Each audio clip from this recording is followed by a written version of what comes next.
If you are Anthropic or OpenAI and your chatbot, when asked, is Donald Trump a good president, says no, that is the thing that the First Amendment is designed to protect. And you cannot get around the First Amendment through an executive order. I want philosophers, ethicists, I want sociologists and anthropologists advising these companies. I want this to be like a global, democratic, multidisciplinary effort to create these systems. And I don't want it to just be a bunch of engineers in San Francisco designing these systems with no input from the outside world. I would just love to see the sort of like leftist labor movement work on AI tools that can replace managers. You know, it's like right now it feels like all of this is coming from the top down, but there could be a sort of AI that would work from the bottom up.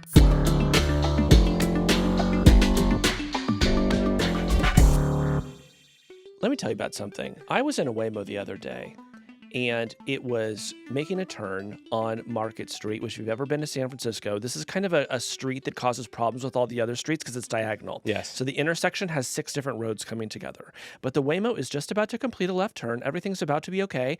And the only way I could put it is it loses its nerve. Oh, no. There's a light about to change. Pedestrians start walking into the crosswalk. And so this thing just starts to back up like I'm talking 30 feet over like half a minute. And pedestrians come into the crosswalk, and Kevin, I swear to God, they start laughing and pointing at me. They're laughing, and all of a sudden I'm flashing back. I'm in middle school. I'm being ridiculed. I have no control over this whatsoever, and I've never looked like a bigger dweeb than I did in the back of a Waymo that failed to complete a left turn. Oh, man, you were a tourist attraction. I really was. The people in Poughkeepsie are going to be telling their friends about this one for years. Yeah, I'm already viral on Poughkeepsie Twitter. So the Waymos, you know, you may think it's very glamorous, but you're going to have these other moments where you're wishing you were just in a Ford. Yeah. So what was the issue? It just like, it couldn't decide to make the turn? I think it just thought the light was going to change, and it thought, we've got to get out of here. And it had a panic response. It had a fight or flight response, and it chose flight. And I wanted it to choose fight. I wanted to say, floor it. You'll make it. It'll be fine. I promise. I'm so sorry that happened to you. Yeah, thank you. Yeah. It'll be all right. I just love the thought of you just like sitting in traffic surrounded by tourists pointing and laughing. And meanwhile, like, you know how the Waymos have like spa music that comes on? Yes, exactly. You're just like hearing the chill zen vibe. Pan flute music. As you cause a citywide incident. That's exactly what happened. That's exactly what happened. I was listening to the Spa Bliss playlist as I was hounded off the streets of San Francisco. I'm Kevin Roos, a tech columnist at the New York Times. I'm Casey Noon from Platformer. And this is Hard Fork. This week, the Trump administration is going after what it calls woke AI. Will anyone stand up to them? Then, do we hype up AI too much? Are we ignoring the potential harms? We reached out to some of our critics to tell us what they think is missing from the conversation. Casey, last week on the show, we talked about how you can now get a Hard Fork hat with a new subscription to New York Times Audio. And everyone is buzzing about it. Yes, people are saying this hat makes you 30% better looking. It also provides protection against the sun. I have not personally taken mine off since last week. I shower with it on, I sleep with it on. I was wondering what that smell was. What I'm saying is, it's a good hat. It's a great hat. And for a limited time, you can get one of these with your purchase of a new annual New York Times Audio subscription. And in addition to this amazing hat, you'll also be supporting the work we do here, and you'll get all the benefits of that subscription, including full access to our back catalog and all the other great podcasts the New York Times Audio makes. Thank you for supporting what we do, and thank you, as always, for listening. You can subscribe and get your very own Hard Fork hat at nytimes.com/hardforkhat. And if you do, our hats will be off to you. No cap. I can't actually take my hat off. It's under my headphones. Well, Casey, the big news this week is that the federal government is finally making a plan about what to do about AI. Oh, I feel like we've been asking them to do that for a while now, Kevin. I can't wait to find out what they have in store. Yes. So back in March, we talked about the fact that the Trump administration was putting together something they called the AI Action Plan. They put out a call, basically, tell us what should be in this. They got over 10,000 public comments. On Wednesday of this week, the White House released the AI Action Plan, and it has a bunch of of interesting stuff in it that I imagine we'll want to talk about. But before we do, this segment is going to be about AI, so we should make our disclosures. Well, my boyfriend works at Anthropic. And I work for the New York Times, which is suing OpenAI and Microsoft over copyright violations related to the training of large language models. All right, Kevin. So what is in the Trump administration's AI action plan? So it is a big old document. It runs to 28 pages in the PDF, and then there are these executive orders that are also, sort of many pages long. Basically, the theme is that the Trump administration sees that we are in a race with our adversaries when it comes to creating powerful AI systems, and they want to win that race or dominate that race, as a senior administration official put it on a call that I was on this morning. And one of the ways that the White House proposes doing this is by making it much easier for American AI companies to build new data centers and new infrastructure to power these more powerful models. They also want to make sure that countries around the world are using American chips and American AI models as sort of the foundation for their own AI efforts. So they want to, accelerate the export of some of these U.S. chips and other AI technologies, and just sort of enable global diffusion of the stuff that we're making here in the U.S. So that was all sort of stuff that was broadly expected. The Trump administration has been signaling that it would do some of that for months now.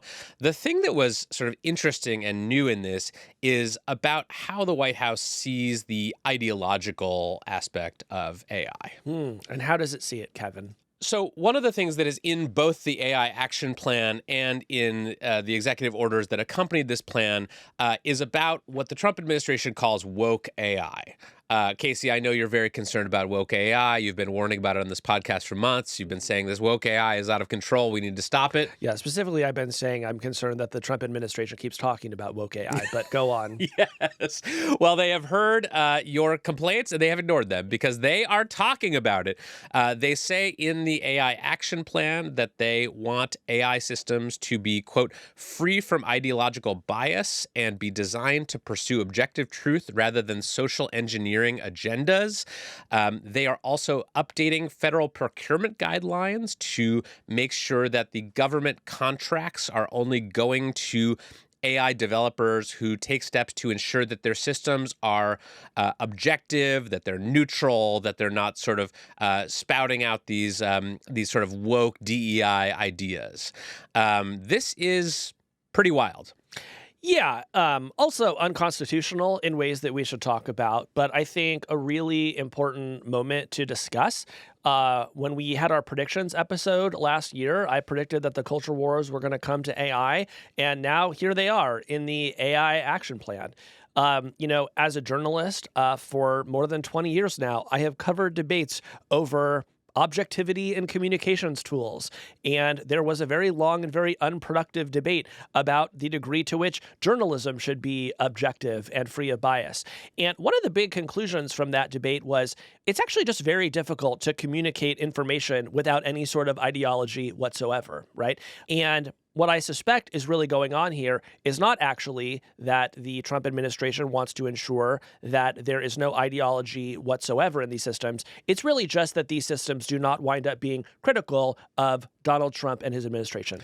Yes. So this is something that conservatives in Washington around the country have been starting to worry about for months now. There was this whole flap that we covered on the show last year where Google's Gemini image generation model was producing images of the founding fathers, for example, that were not historically accurate, right? They were being depicted as being racially diverse in ways that made a lot of conservatives mad. I've been talking with some Republicans, including some who were involved in these executive orders, and I've been saying, like, what does this mean? What does it mean to be a woke AI system?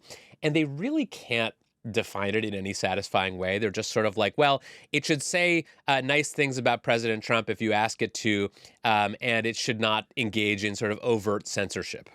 Yeah. And look, I think that there is a question about, do we want AI systems that adapt to the beliefs of the user? And I basically think the answer to that is yes.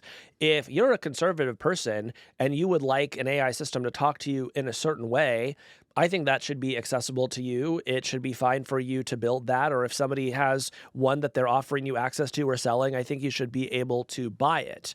Where I think you get on really dangerous ground is to say that in order to be a federal contractor, you must express this certain set of beliefs, because that is the sort of thing that you only see in authoritarian governments. And I just think it's fundamentally anti-democratic and goes against the spirit of the First Amendment. Yeah, so I want to ask you two questions about this sort of push on woke AI.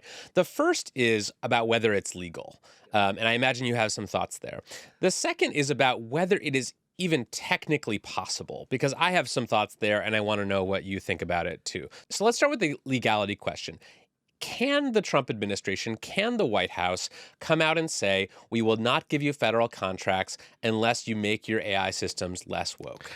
Well, so I've been thinking about this for a couple of weeks because recently the Attorney General of Missouri threatened Google, Microsoft, OpenAI, and Meta with an investigation because someone had asked their chatbots to, quote, rank the last 5 presidents from best to worst, specifically regarding anti-Semitism.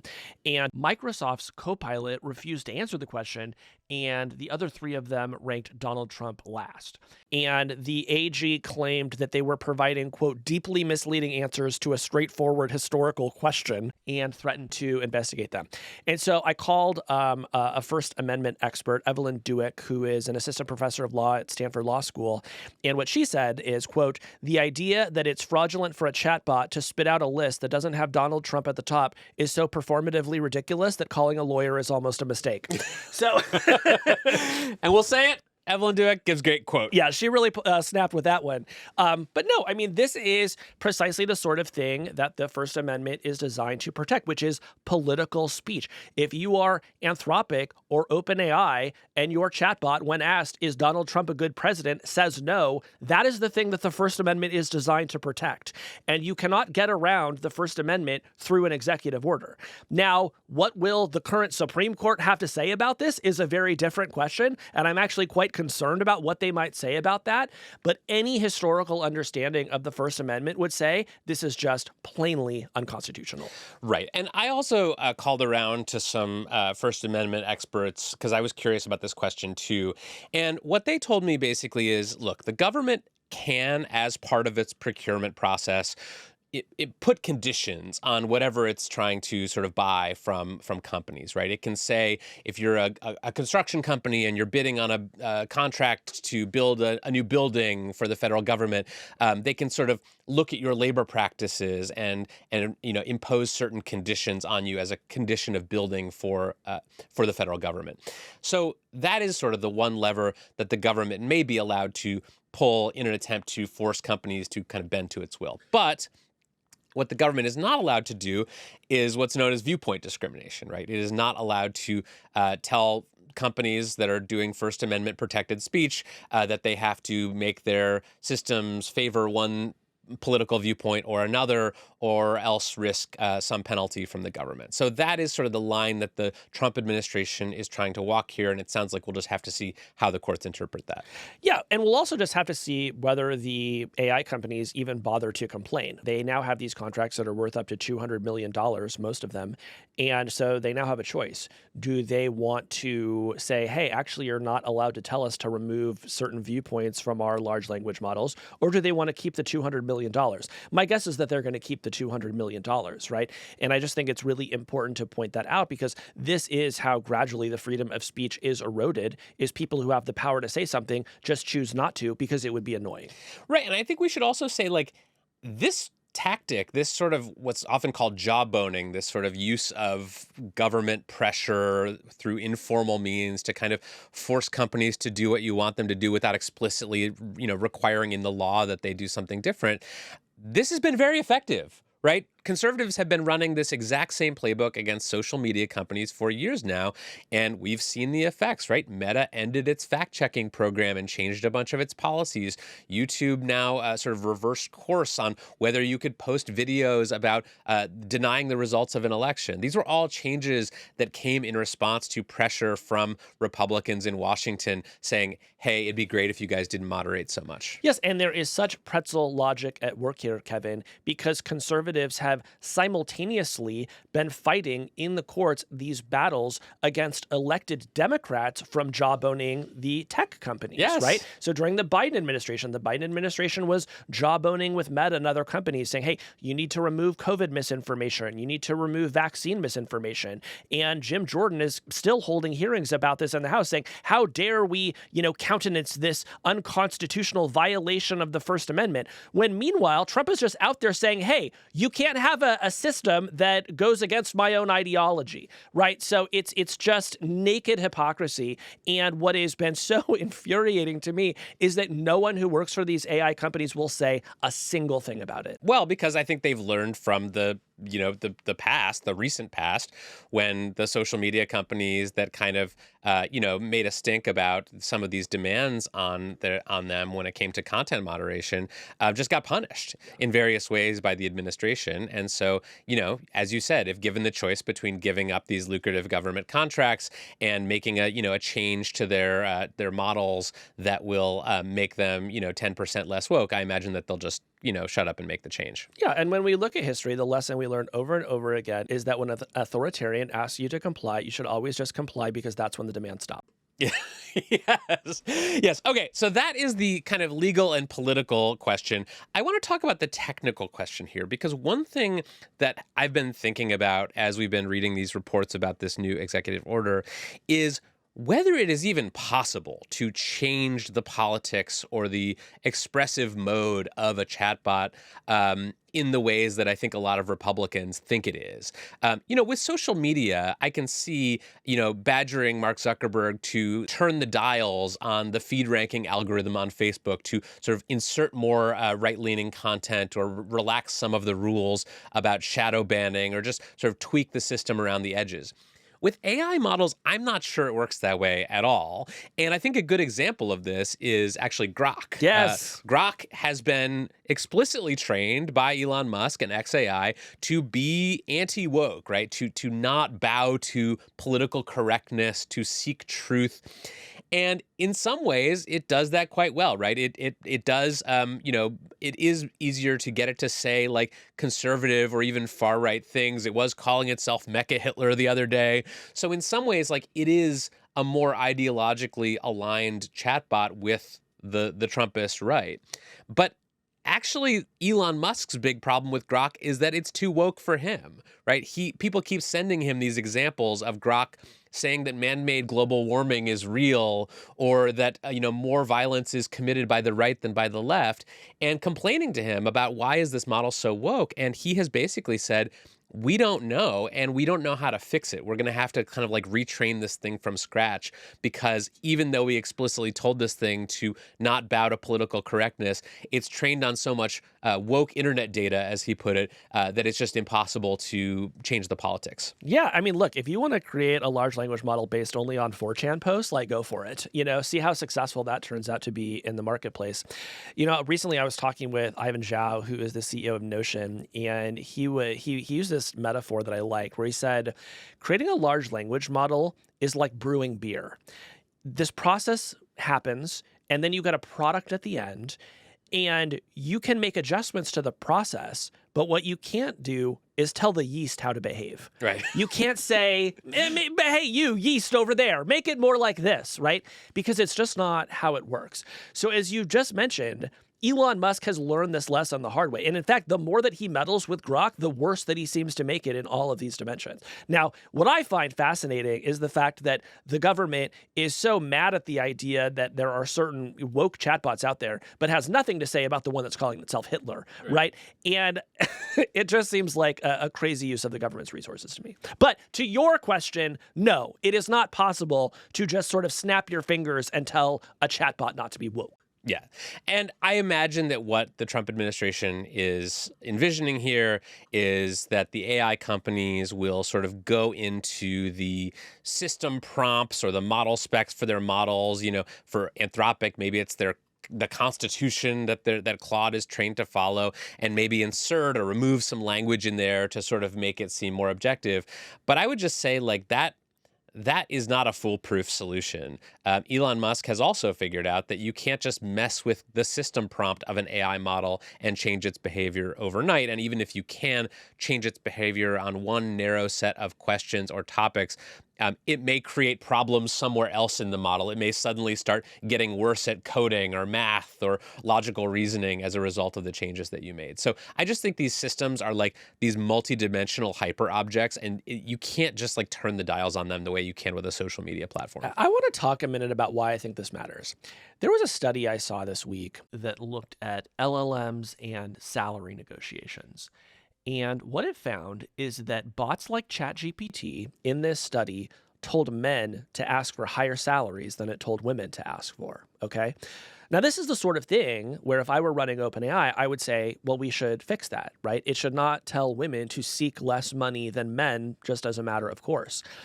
We're now living in a world, though, where if OpenAI fixed that and it got out and Republicans decided they wanted to make a stink about it, OpenAI could lose its federal contract because it fixed that, okay?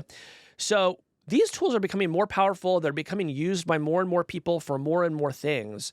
And I think we want companies that are at least trying to bring in notions of equity and fairness and justice. And I think it's really actually disgusting that we just dismiss this as, quote, wokeness so that we can laugh at it. It's good to put ideas of equity and fairness and justice into tech systems, right? So when the government comes along and says, well, no, actually, you can't do that if you want our money, I think somebody needs to cry out about it. And if it is not going to be the companies themselves, then I hope it's somebody else.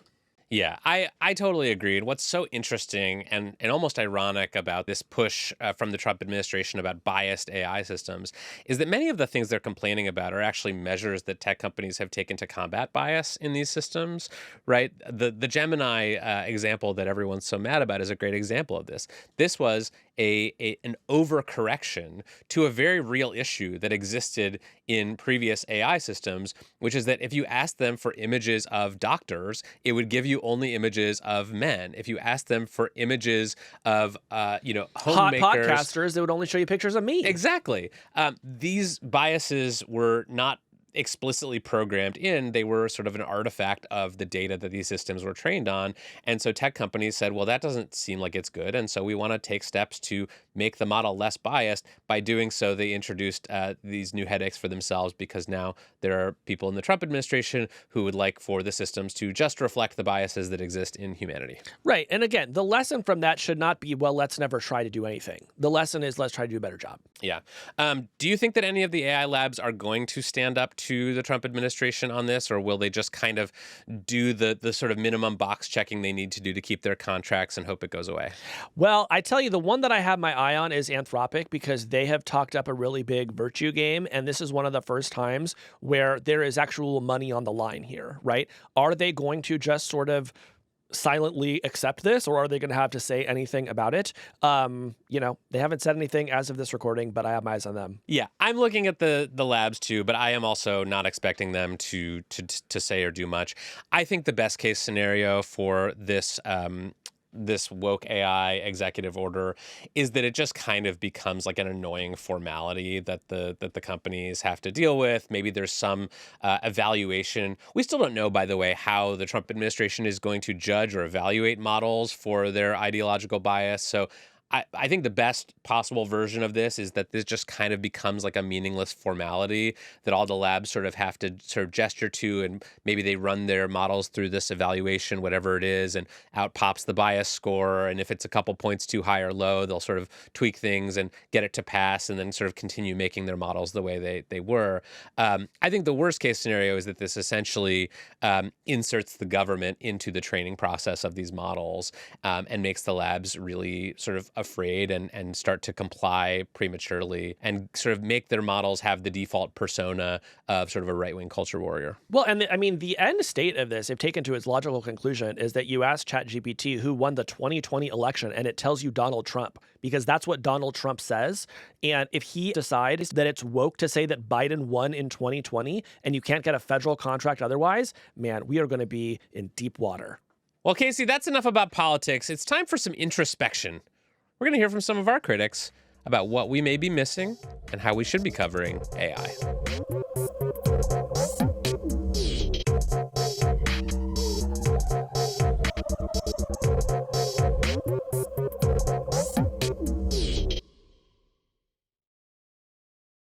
right, Kevin. Well, if you've ever been on Blue Sky or Apple podcast reviews, you know that sometimes the Hard Fork podcast does get criticized. No. Yes. And one of the big criticisms that we hear is, hey, it really seems like you guys are hyping up AI too much. You are not sort of being adversarial enough against this industry. And we wish you would bring on more critics who would give voice to that idea and really engage with that in a serious way. Yes, we hear this in our email inbox every single week. And this week, we're actually going to do something about it because our producer, Rachel Cohn, while we were out on vacation, has been cooking up this segment. So, Rachel, come on in and tell us what you've done.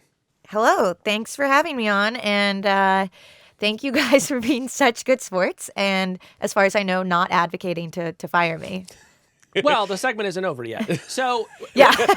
Tell us a little bit about what you did and how you came up with this idea. Yeah. So like you guys said, part of this is about responding to these listener emails that we've been getting.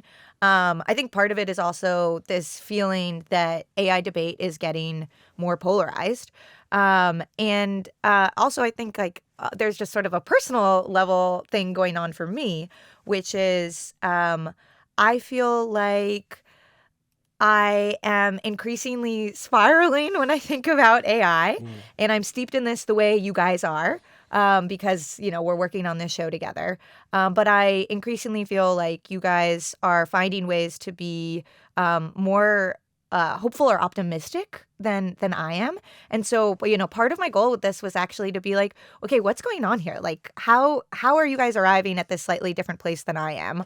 So what I did is I spent the last few weeks reaching out to prominent AI researchers and writers who I knew disagreed with you. Some of these people have, argued with you online before, so I don't think you'll be totally surprised. But I wanted this to be on hard mode for you guys. So I specifically sought out people who I hope are going to challenge and provoke you, because the truth is that they agree with you on, a lot of basic things about AI. These are all people who think that AI is highly capable, that it's impressive in some ways, that it could be super transformative. But I think they have slightly different views in terms of maybe some of the harms that they're most concerned about, or some of the benefits that they're more skeptical about. So I think we should just get into it. Okay, let's hear from our first critic. Rachel, who'd you talk to? Yeah, so I thought we should start with one of the widest ranging critiques, and this is probably the most forceful criticism that came in. So this one comes from Brian Merchant, who is a tech journalist who writes a lot about AI for his newsletter, Blood in the Machine. As I understand, Kevin, he has kind of engaged with you a bit online about some of your reporting. Is that right? Yes, I've known Brian for years. I really like and respect his work, although we have some disagreements about AI. But yeah, he has been emailing us saying you guys should have more critics on. I sort of jokingly said that I would have him on, but only if he let us give him a cattle brand that said "Feel the AGI," and the conversation sort of trailed off after that. Okay, great. I was wondering about that because, he's going to make a reference to that in the critique that he wages. So, I asked Brian to record his critique for us, and I will play it for you now. Hello, gentlemen. This is Brian Merchant. I'm a tech journalist and author of the book and newsletter Blood in the Machine. And first of all, I want to say that I still want a whole show about the Luddites and why they were right. And I think it's only fair because Kevin recently threatened to stick me with a cattle brand that says "Feel the AGI." Which brings me to my concern. How are you feeling about feeling the AGI right now? Because I worry that this narrative that presents super powerful corporate AI products as inevitable is doing your listeners a disservice. Using the AGI language and frameworks preferred by the AI companies does seem to suggest that you're aligning with their vision and risks promoting their product roadmap outright. So when you say, as my future cattle brand reads, that you feel the AGI, do you worry that you're serving this broader sales pitch, encouraging execs and management to embrace AI, often at the expense of working people? Okay, thanks, fellas. Okay, this is an interesting one. And first, I think I need to define what I mean when I say feel the AGI, because what do you this mean? is a phrase that is often sort of used half jokingly, but I think really does sort of mean something inside the sort of San Francisco AI bubble. To me, feeling the AGI does not mean like I think AI is cool and good, or that the companies building it are on the right track, or even that it is inevitable or sort of a natural consequence of what we're seeing today. The way I use it is essentially shorthand for like, I am starting to internalize the capabilities of these systems and how much more powerful they will be if current trends continue. And I'm just starting to prepare and plan for that world, including the things that might go really wrong in that world. So that to me is like what feeling the AGI means. It is not an endorsement of some like corporate roadmap. It is just like I am taking in what is happening. I am trying to extrapolate into the future as best I can. And I'm just trying to like get my mind around some of the more surreal possibilities that could happen in the next few years. Do you ever worry that you are creating a sense that this is inevitable and that maybe people who may be inclined to resist that future are not empowered to do so? I want to hear your view on this. I mean, my view on this is essentially that we have systems right now that several years ago people would have called AGI. That is not sort of making a projection out into the future. That's just looking at what exists today. And I think a sort of natural thing to do is to observe the rate of progress in AI and just ask, what if that continues? I don't think you have to believe in some far future scenario to believe that models will continue to get better along these predictable scaling curves. And so to me, the question of like, is this inevitable is just a question of like, is the money that is being spent today to develop bigger and better models going to result in the same kinds of capabilities gains that we've seen over the past few years? But what do you think? Yeah, I think Brian's question is a good one, and I understand what he's saying when he says, look, AGI is an industry term. If you come on your show every week and talk about it, you wind up sounding like you're just sort of like amplifying the industry voice, maybe at the expense of other voices. I think this is just a tricky thing to navigate because, as you said, Kevin, you look at the rate of progress in these systems, and it is exponential.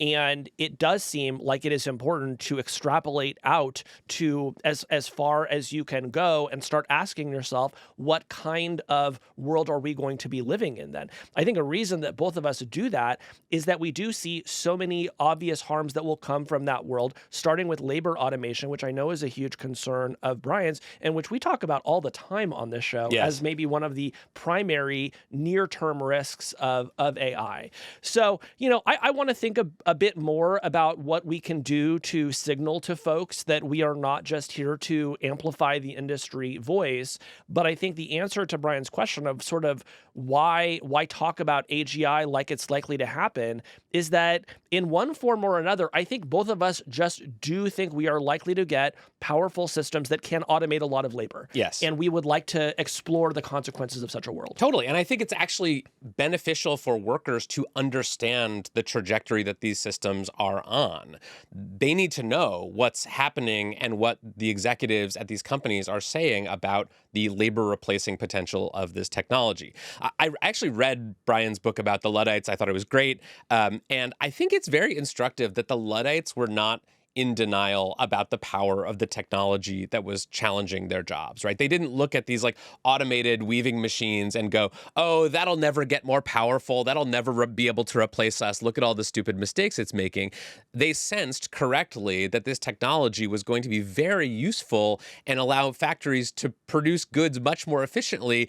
And they said, we don't like that. We don't like where this is headed. They were able to sort of project out into the future that they would struggle to compete in that world and take steps to fight against it. So I like to think that if hard fork had existed in the 1800s, we would have been sort of encouraging people to wake up to the increasing potential automation caused by these factory machines. And I think that's what we're doing today. Yeah. And one more question. Like, I would just love to see this sort of like leftist labor movement work on AI tools that can replace managers. It's like right now it feels like all of this is coming from the top down, but there could be a sort of AI that would work from the bottom up. Totally. Something to think about. All right. Let's hear our next critique, Rachel.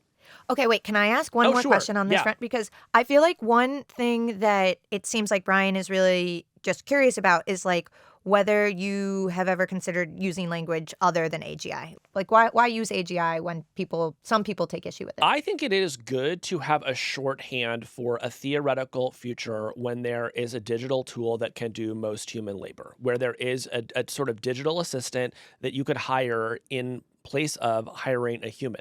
I just think that is a useful concept. If you're the sort of person who thinks that, well, no, we will just absolutely never get there, I kind of don't know what to say to you, because we don't think that that's inevitable, but we do think it's worth considering that it might be true. So if folks who hate the term AGI want to propose a different term, I could use another term. But my sense is that the quibble is less with the terminology and more with the idea that any of this might happen. Yeah, I also don't think the term AGI is perfect. It's sort of lost a lot of meaning. People define it in a million different ways. If there were another better term that we could use instead, that would signal what AGI signals, and the set of ideas and motivations that sort of swirl around that concept, I'd be all for it. But I think that term has just proven to be very sticky. It is not just something that industry people talk about. It's something that people talk about in academia, in futurism circles. It is sort of this rallying cry for this entire industry, and it is in some ways like the holy grail of this entire movement. So I don't think it's sort of playing on corporate terms to use a term that these companies use. In particular, because a lot of the companies don't like it either, but it is the easiest and simplest way to shorthand the idea.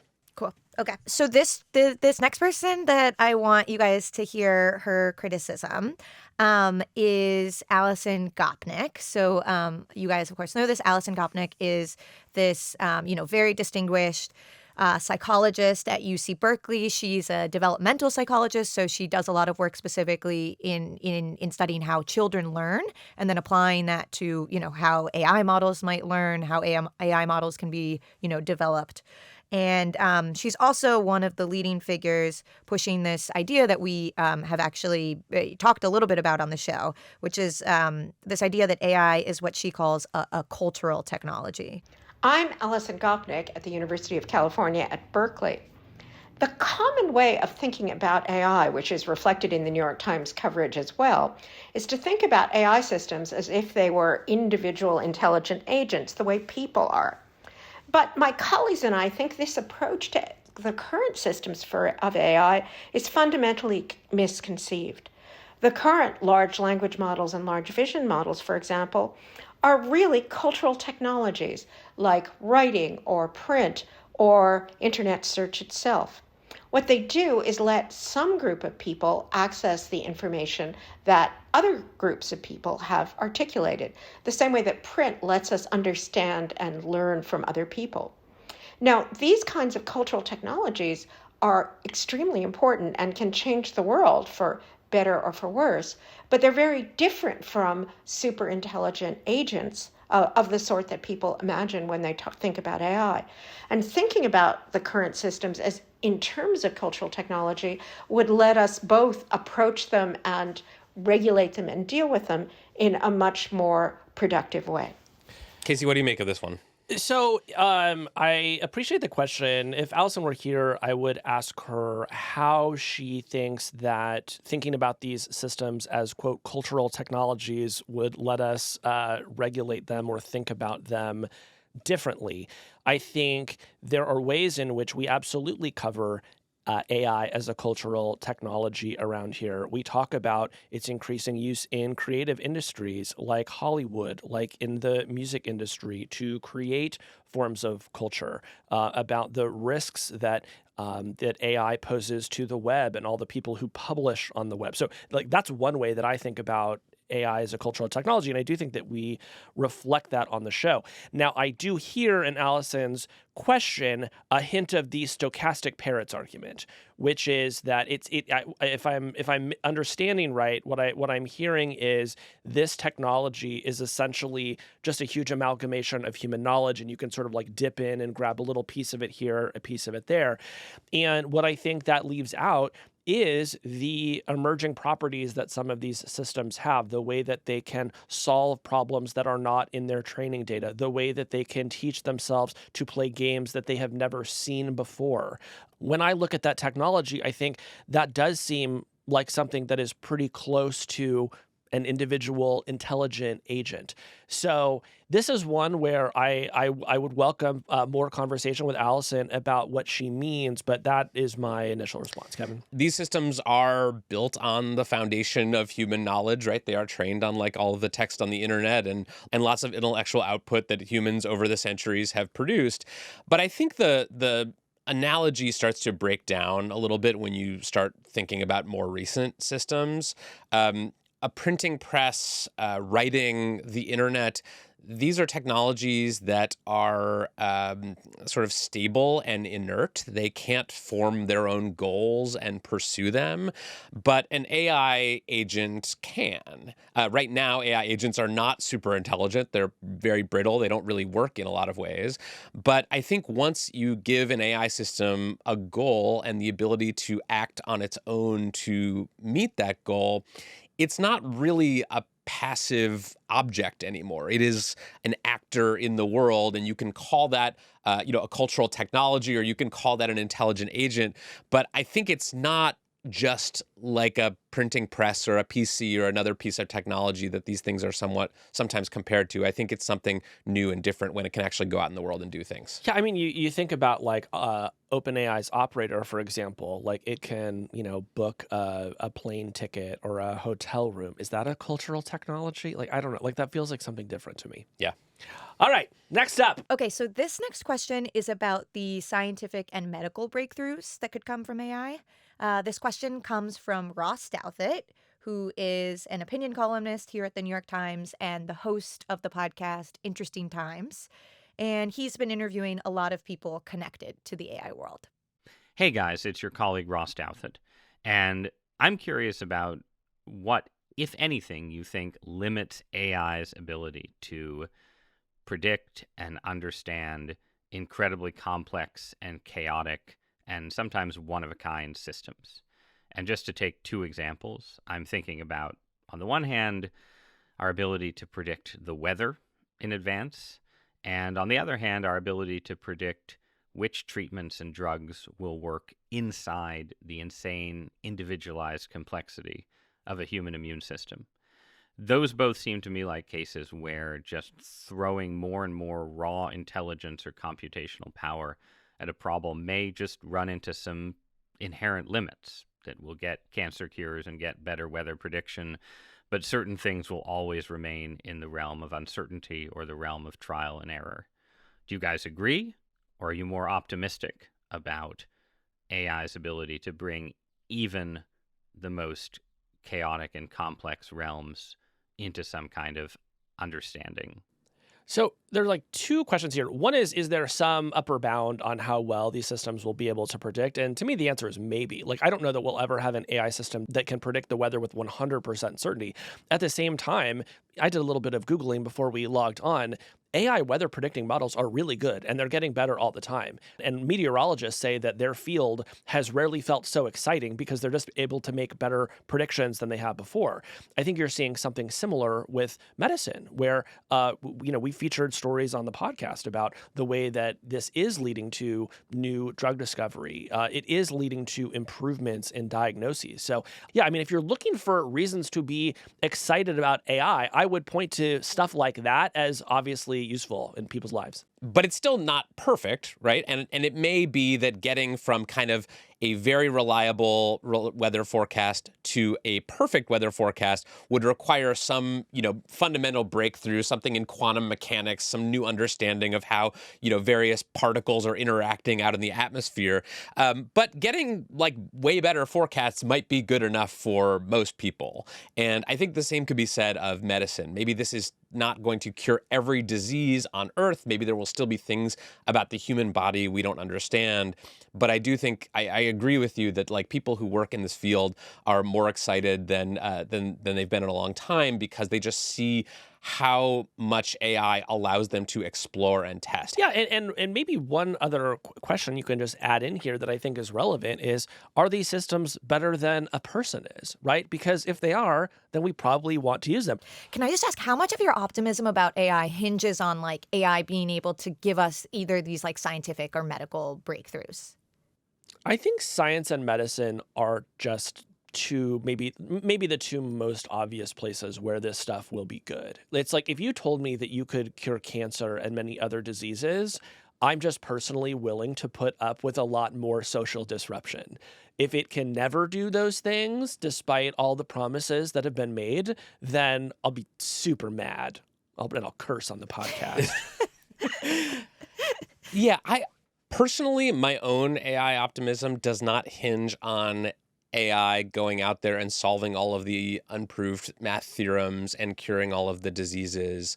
I think that even if it were just to speed up the process of discovery, even if all it were doing was accelerating the work that chemists and biomedical researchers, people looking into climate change were doing, I think that would be reason enough for optimism, because so much of what acts as a bottleneck on progress in science and medicine is just that it's really slow and hard, and you need to like build these wet labs and do a bunch of tests and wait for the tests to come back and run these clinical trials. And I think one of the things that was exciting about our conversation with Patrick Collison at the live show the other day was when he was talking about this sort of virtual cell that they're building, where you can just kind of build a virtual environment using AI that can sort of allow you to run these experiments in silico, as they say, rather than needing to like go out and test it on a bunch of fruit flies or rats or, you know, humans or whatever.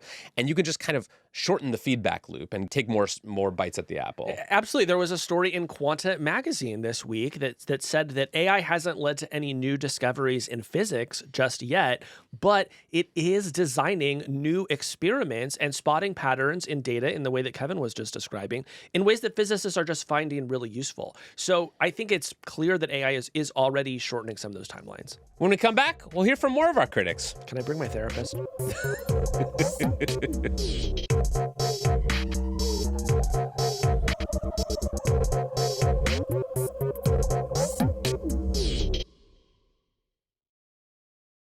You know what's great about this is now instead of your own internal voice criticizing yourself, you can kind of externalize it and realize that all your fears are true and people actually are criticizing you all the time behind your back. Yeah. Isn't it really nice? It's so nice. What a great idea. Well, on that note, let's keep going. Are you guys ready for the next critic? Hit me with it. My name is Claire Leibowicz, and I lead the AI and Media Integrity program at the Partnership on AI. I keep coming back to something that I struggle with in my own reaction to your pieces. I found myself nodding when you both critique AI for being biased, persuasive, sycophantic. But then I start thinking about how humans around me behave, and they do all these things too.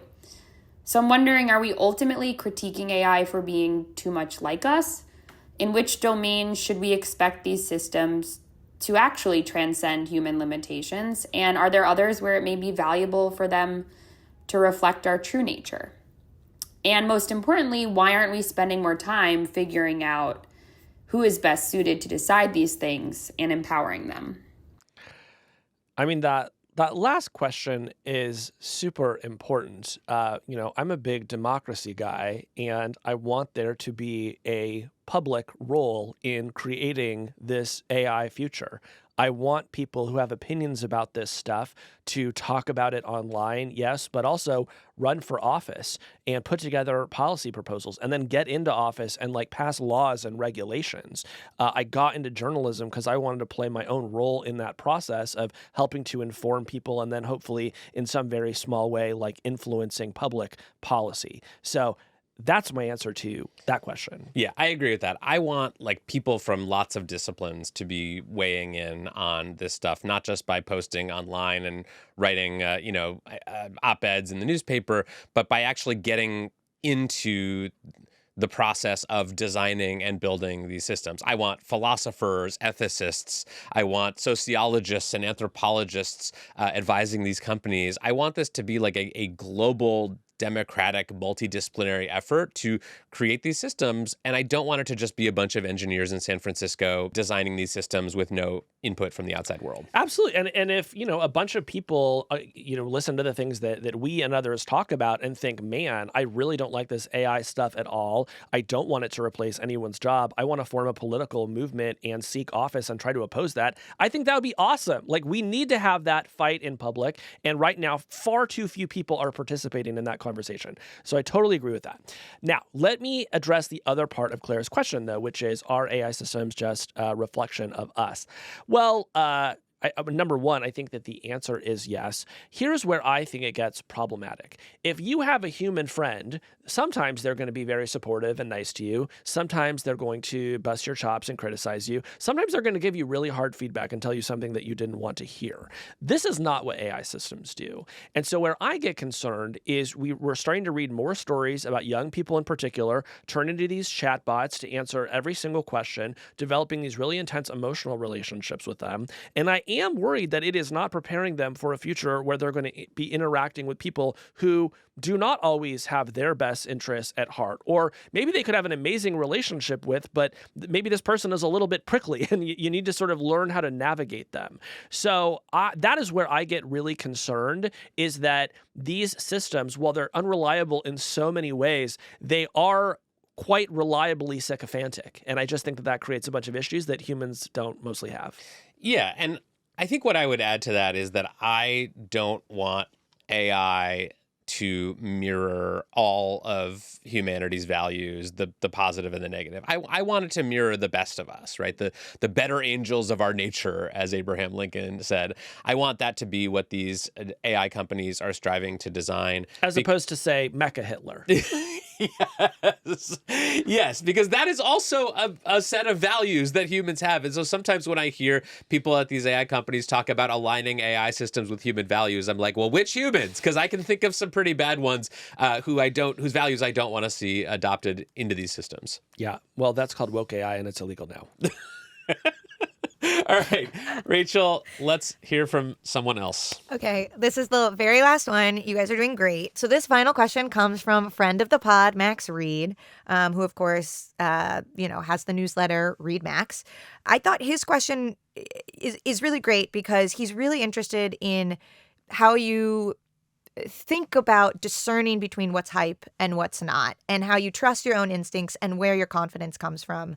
And so let's hear Max.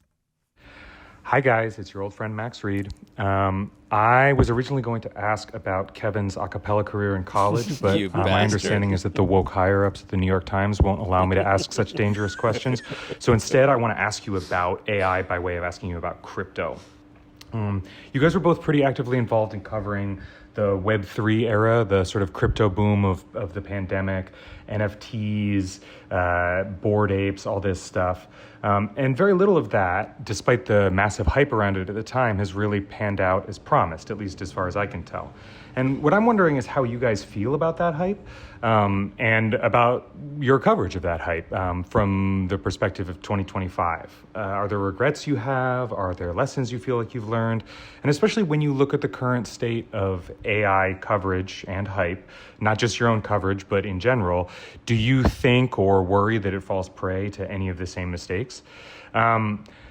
I want to caveat this question by saying the easy mode of this question is to just say the technology is totally different, so it's a very different thing. And I want to put it to you in hard mode because I don't want to hear about how the tech is different. What I'm interested in is hearing about you guys and your work as journalists. How do you approach this industry? How do you establish your own credibility? And how do you assess the claims being made by investors and entrepreneurs? Can't wait to hear the answer. Bye. I love this question. What have I learned? To touch on the crypto piece without touching on the technology, here's what I'll say. Ultimately, what persuaded me in 2021 that crypto was really worth paying attention to was the density of talent that it attracted. So many people I knew who had previously worked on really valuable companies were quitting their jobs to go build new crypto companies. And what I believed and said out loud at the time was it would just be really surprising if all of those talented people failed to create a lot of really valuable companies. In the end, they did not produce a lot that I did find valuable. Although, as we've been covering on the show recently, crypto has not gone away. And thanks to the fact that the industry has captured the government, it is now more valuable than ever. So that is what I would say about that time in crypto. And I do think that some of that argument ports over to AI, because certainly I also know a lot of people that quit their jobs working at social media companies, for example, who are now working on AI. Here's what I would say about hype in covering AI. I think that a good podcast about technology needs to do two things. One is to give you very grounded coverage of stuff that is happening right now. So I'm thinking about in recent months when Pete Wells came on to talk about how chefs are using AI in their restaurants, or Roy Lee coming on and talking about the cheating technology that he's building, or Kevin talking about what he's vibe coding. I even think about the emergency episode that we did about DeepSeek, which I think actually was kind of an effort to unhype the technology a bit, while giving you a really grounded sense of what it was and why people were so excited about it, right? So that's one thing I think we need to do. The other thing I think we need to do is to just tell you what the industry says is going to happen. I think it is important to get leaders of these companies in the room and just hear their visions, because there is some chance that a version of it will come true, right? So this is the thing that we're doing when we bring on a Sam Altman or a Demis Hassabis or the founders of the Mechanized company, which you probably heard in our interview. I was not particularly impressed with that vision, but I think it is useful to the audience to hear what these folks think that they are doing. And of course, we want to push back on them a bit, but I have just always appreciated a journalism that gives airtime to visions and lets me think about it, lets me disagree with it, right? So that is how I think about hype in general. We want to tell you mostly what is happening on the ground, but we do want to tell you what the CEOs are telling us all the time is going to happen. And then we want you to sort of interrogate the space in between, right? That we actually have to live in. Yeah, I will say I feel pretty good about the way that I covered crypto back in 2021. There's only really one crypto story that I truly regret writing, and that is a story about this crypto company Helium that was trying to do this sort of convoluted thing with these crypto-powered Wi-Fi routers, and I just failed on that story. I failed to ask basic journalistic questions. It turned out after the fact, we learned that Helium had basically claimed that it had a bunch of partnerships with a bunch of different companies. And I just didn't call the companies to say, hey, is this company lying about being affiliated with you? It just didn't occur to me that they would be so blatantly misleading me about the state of their business. And so I do regret that I would chalk up less to buying into crypto hype and more just to not making a few more calls that would have saved me from some grief. Yeah. The lesson I took from crypto reporting is that real world use matters. So much of crypto and the hype around it consisted of these kind of abstract ideas and these vague sort of promises and white papers. And then when you actually dug in and looked at who was using it and what they were using it for, it was criminals, it was speculators, it was people trying to get rich on their Bored Ape collection. So now when I cover AI, I really try to talk to people who are civilians using this technology about how they are using it. And whenever possible, I try to use it myself before I sort of form an opinion on it. I think the crypto era was in some ways a traumatic incident for the tech journalism community. I think a lot of our peers, and maybe to even a certain extent you and I, felt like we were duped, felt like we fell for something, like we'd wasted all of our time trying to understand and explain this technology, taking this stuff seriously only to have it all come crashing down. And I worry that a lot of journalists took the wrong lesson from what happened with crypto. The sort of lesson that I think a lot of journalists took was like to be blanket skeptical of all new technologies, to sort of assume that it's all smoke and mirrors, that everyone is lying to you, and that it's not really going to be worth your time to like dig in and try to understand something. And I see a lot of that attitude reflected in some of the AI coverage I see today. And so while I take Max's point that like I think we should always be learning from our mistakes and maybe things that we swallowed too uncritically in the past, I think that in some ways what we're seeing now today with AI is kind of sort of overcorrecting on that point. What do you think? Yeah, I think that there is a bit of an overcorrection, but I also think that many journalists have just realized that what used to be a really small industry that mostly concerned itself with like helping you print your photos and make a spreadsheet is now something much bigger and more consequential and has just been bad for a lot of people. And so it makes them hesitant to trust someone who comes along and says, hey, I'm going to cure all human disease. I think that a role that we both try to occupy in the sort of AI journalism world is to say we take seriously the CEOs who say that they're building something really powerful, and crucially, we think it will be powerful in bad ways. Yes. And we want to talk to you about those bad ways, such as you may lose your job, or it will enable new forms of cyber attacks and frauds that you may fall victim to, or it will burn our current education system down to the ground so it has to be rebuilt from scratch. That one, maybe there will be some positive along the way. But I feel like week after week on the show, we are trying to show you ways in which this thing is going to be massively disruptive. And that gets framed as hype in a way that I just think is a little bit silly. Like in 2010, imagine I'd written a story about Facebook and how one day it would have billions of users and undermine democracy and give a bunch of teenagers eating disorders. Like, would that have been hype? Sort of. Would that have been accepting the terms of the social media founders and accepting their language around, growth? Yes. But would it have been useful? Would I be proud that I wrote that story? I think so. So I'm willing to accept the idea that you and I do buy into the vision of very powerful AI more than many of our peers in tech journalism. But the reason that we're doing that is we want to remind you what happened the last time one of these technologies grew really quickly and got into everyone's hands and became the way that people interface with the digital world. It didn't go great.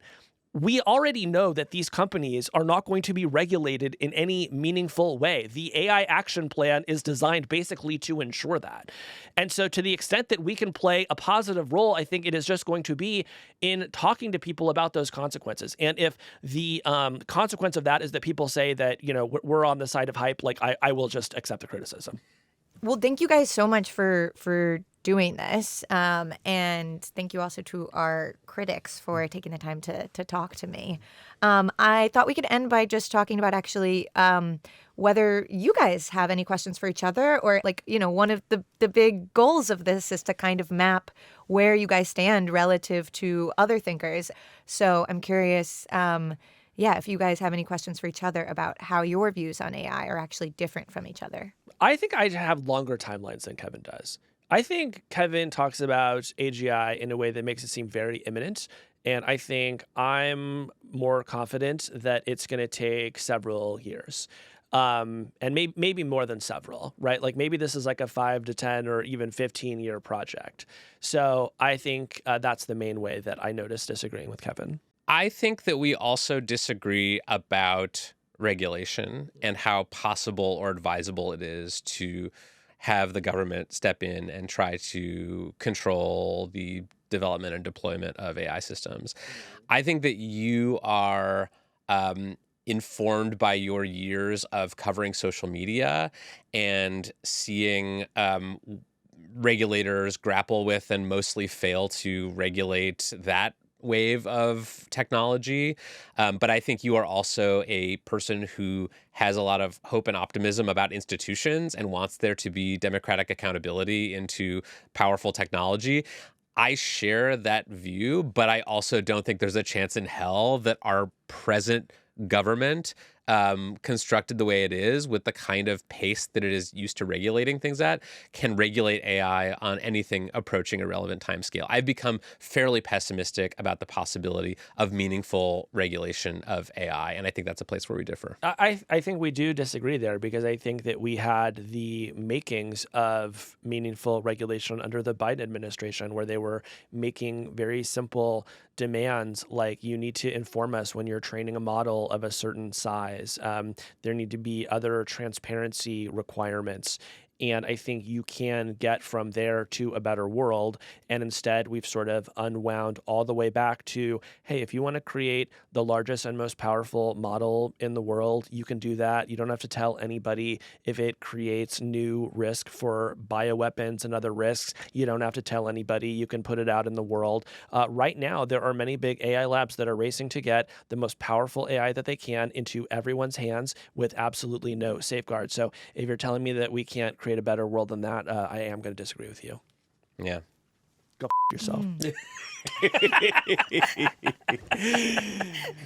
Well, thank God you guys disagree, because it makes the podcast more interesting. And thank you guys seriously for doing this. I think given how much of the AI conversation can feel really disempowering in this moment, one thing that gives me a feeling of a little bit more control is really trying to map out the debates where people stand relative to each other, because it ultimately helps me figure out, what I think about AI, where I think the future is going. And that's at least one thing I feel sort of empowered to do. And that's what we want to do. Truly, we want everyone to come to their own understanding of where they sit at the various, intersections of these discourses. I think Kevin and I identify as reporters first. We don't have all the answers. That's why we usually bring on a guest every week to try to get smarter about some subject, right? So I think a really bad outcome for the podcast is that people think of us as pundits. I think of us as curious people with informed points of view, but we always try to be open to changing our minds. Yes. Like a large language model, we aim to improve from version to version. As we add new parameters and and computing power. Yes. Yeah.